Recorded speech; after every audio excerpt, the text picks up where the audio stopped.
Guys हामी यहाँ छौँ बजार तरकारी राख्न। हामी सबै अहिले 6 बजेको छ। अहिले नै यति राति पुरा पसल बन्द भएर अन्धकार भइसक्यो। यता त चिसो भएर होला सायद।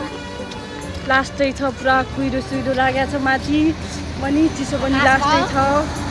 हामी दुइटै छौँ। हामी यता घुम्न आएका छैनौँ।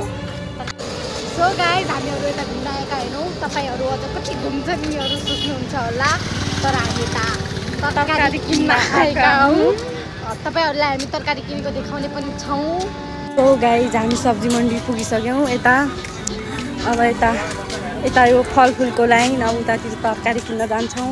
उता तरकारीको लाइन, यता तरकारीको लाइन, यता कपडाहरू पाइन्छन्। गाइज हेर्नु, हाम्रो डेली तरकारी किन्ने पसल चाहिँ यही हो। तरकारी राम्रो राम्रो पाइन्छ, दिदी सस्तै दिन्छन्। चाहिएमा कन्ट्याक्ट गर्नु होला, सब्जी मन्डी हो। गाइज हामीले यति तरकारी किनिसक्यौँ। हामी भोलि पनि आउँछौँ। गाइज अब हामी घर जाँदैछौँ आजको लागि। यति by by, by, good night.